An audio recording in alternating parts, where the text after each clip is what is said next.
l'Institut Lejeune, c'est un réconfort énorme. La compétence dans toutes les maladies dites orphelines.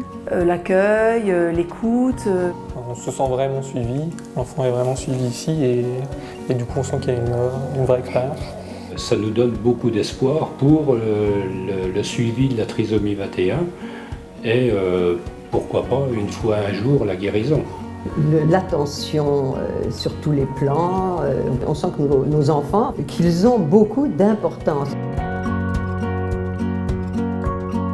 Créé et financé depuis 1997 par la Fondation Jérôme Lejeune, l'Institut s'inscrit dans la continuité du travail du professeur Lejeune, découvreur de la trisomie 21, autour de 3 missions: soigner, chercher et former. L'Institut propose une consultation médicale globale pour les personnes porteuses d'une déficience intellectuelle d'origine génétique, suivies par une équipe pluridisciplinaire tout au long de leur vie. L'Institut est également engagé dans de nombreux programmes de recherche pour mieux comprendre les maladies, les handicaps associés et chercher de nouveaux traitements. Fort de son expertise unique, l'Institut Jérôme Lejeune est aussi impliqué dans la formation des familles et des professionnels. Ce sont chaque année 1000 personnes qui participent ainsi à l'une de ces formations. On va voir le docteur, mon Thomas. T'es content ? Comme Thomas, 17 ans, environ 9000 patients sont suivis ici, souvent envoyés par leurs médecins comme le docteur Lévy, qui connaît l'Institut depuis des années.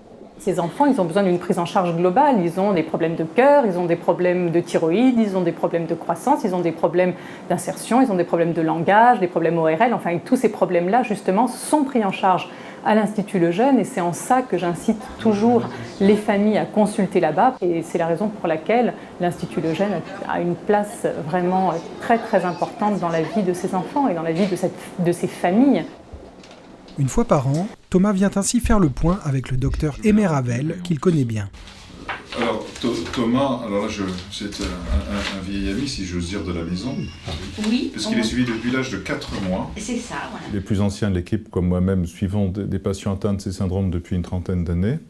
Nous avons aussi une concession qui est objectivement, en nombre de patients suivis, une des plus grosses du monde, ce qui nous donne une expérience que d'autres consultations n'ont pas dans ce domaine.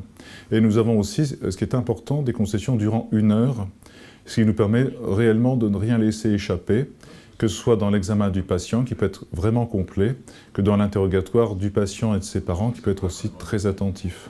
Après avoir parlé de la famille, oui. On revient sur Thomas. C'est le qui gère ses apnées du sommeil. Oui. Une année, on a eu le docteur Mirchet qui nous a dit « Oh, rien qu'en voyant Thomas, Thomas doit faire des apnées du sommeil ». Il s'avérait que Thomas faisait de grosses apnées du sommeil. On ne serait pas venu ici, personne n'aurait vu que Thomas faisait des apnées du sommeil, voilà.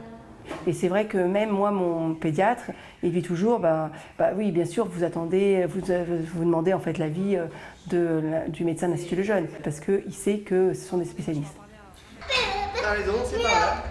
Attention à toi. C'est en effet une vingtaine de cliniciens, de disciplines médicales et paramédicales, qui travaillent ici en équipe au service du patient. Nous suivons des patients ayant une maladie génétique, c'est-à-dire que ce n'est pas une cellule qui est perturbée, mais toutes les cellules de l'organisme, puisque le gène ou le chromosome en trop est présent dans toutes les cellules. Et pour ces patients, il faut donc un abord transdisciplinaire ou pluridisciplinaire. Les gens viennent aussi trouver plusieurs spécialités, en particulier des conseils en orthophonie, des conseils sur le plan du développement psychomoteur, du développement cognitif, sur le plan des complications associées. Toutes les semaines, l'équipe se réunit pour échanger, faire le point et partager un même regard sur les patients. Ça concourt à ce que j'appelle l'âme de l'Institut, c'est-à-dire une expertise au service du patient avec un regard positif et bienveillant. Ce regard expert et bienveillant est le fruit de plus de 50 ans d'histoire au service des patients, dont témoigne le professeur Marie-Odile Rétoré, fidèle collaboratrice du professeur Lejeune. Beaucoup de patients âgés, en fait, nous les connaissons depuis leur naissance, quand nous étions avec M. Lejeune à l'hôpital Saint-Louis, à l'hôpital Trousseau, et puis ensuite aux enfants malades. L'Institut représente la grande tradition médicale du professeur Lejeune et sa grande exigence humaine. Et je sais combien aujourd'hui les patients et leurs familles considèrent l'Institut comme une famille naturelle où ils se sentent particulièrement bien accueillis et aimés. C'est évidemment très important pour des patients qui bien souvent se sentent stigmatisés dans la société. L'Institut Jérôme Lejeune propose aux patients un suivi tout au long de leur vie, dont la durée a spectaculairement augmenté en quelques années. Dans une démarche d'amélioration continue, l'Institut a ainsi ouvert une consultation gériatrique qui accueille aujourd'hui Bruno, 62 ans, suivi ici depuis des années. Bruno, là, expliquez-moi un petit peu comment vous vivez aujourd'hui. Maintenant, vous êtes à la retraite. Oui, donc maintenant, je travaille comme bénévole au bureau de l'Arche. Vous travaillez comme bénévole au bureau. La consultation vieillissement de l'Institut Lejeune, elle existe depuis 2 ans maintenant. Elle est pluridisciplinaire. Il y a le médecin gériatre, il y a le médecin neurologue qui y participe, et puis également des neuropsychologues, puisqu'on a besoin d'évaluer les patients sur un plan cognitif pour voir s'il y a un déclin et comment est-ce qu'on peut les accompagner au mieux au cours de leur vieillissement. Voilà. On reçoit des patients de toute la France et parfois même de l'étranger. Une consultation pionnière et innovante qui travaille en lien avec la recherche, très active aujourd'hui, et qui intéresse beaucoup les patients. Ce qui est nouveau aussi depuis 5-6 ans, c'est qu'il y a des vrais projets thérapeutiques. Donc c'est très encourageant pour tout le monde, hein, pour les parents, pour les familles, pour les patients eux-mêmes, qui sont quelquefois en mesure de nous demander, à nous médecins, quand ils sont adolescents ou adultes, « Et toi, qu'est-ce que tu fais pour me guérir ?» La Fondation Lejeune est investie dans la recherche depuis sa création. En 20 ans, ce sont 570 projets qui ont été financés, dont plusieurs essais cliniques menés aujourd'hui à l'Institut.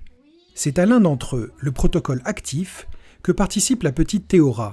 C'est la 3e fois qu'elle vient cette année pour une journée de test à l'Institut. Au niveau de sa motricité, donc dites-moi un petit peu, elle marche? Non. Mademoiselle a encore un peu peur, elle n'ose pas se lâcher. La recherche a beaucoup évolué en ce qui concerne la trisomie 21, puisqu'il y a 15 ans, il n'y avait presque aucune cible thérapeutique. Et depuis 4-5 ans, on voit apparaître 3 ou 4 cibles thérapeutiques. Alors, vous vous souvenez, vous la mettez bien face à moi. Donc on voit que ça correspond vraiment à une demande des familles de savoir ce qu'on fait pour leur enfant en termes de recherche et de pouvoir participer concrètement à un essai thérapeutique. Ça c'est fait, regarde, hop. Maintenant il ne reste plus que le petit pic. Ils savent vraiment comment aborder l'enfant, puisqu'il c'est vrai qu'ils connaissent par rapport à d'autres médecins qui peut-être n'ont pas eu beaucoup de cas. Il n'y a pas de problème, ils savent comment agir avec l'enfant, même avec les parents. Il y a une petite osmose qui se crée et qui est quand même très bien. Mais t'as été super courageuse que la dernière fois. Les prélèvements sanguins de l'étude actif viennent enrichir la biobanque du laboratoire de l'Institut, qui est au cœur du renouveau de la recherche internationale sur les maladies de l'intelligence d'origine génétique. On a été capable de recueillir et de répertorier et de mettre en banque des prélèvements comme du sang, de l'ADN, des lignées lymphocytaires de plus de, je dirais, 5000 patients atteints de déficience intellectuelle. Actuellement, sur le point international, l'espoir de découvrir des molécules est en train de refaire monter un peu l'engouement de ces chercheurs et l'envie qu'ils ont de maintenant de se dire mais on a laissé tomber un peu, ça a été une erreur, et bien il faut reprendre. D'où la demande de ressources biologiques. Donc nous sommes peut-être 2-3 biobanques dans le monde à proposer ce genre de ressources qui sont quand même exceptionnelles. Si l'Institut, à la suite du professeur Lejeune, a été l'un des rares à mener ses recherches, il collabore aujourd'hui avec des chercheurs du monde entier et des laboratoires pharmaceutiques. Il ne peut pas y avoir de recherche bien orientée s'il n'y a pas une bonne connaissance, une fine connaissance des pathologies et naturellement des patients. Et à ce titre-là, l'Institut offre un recueil d'expériences absolument unique au monde.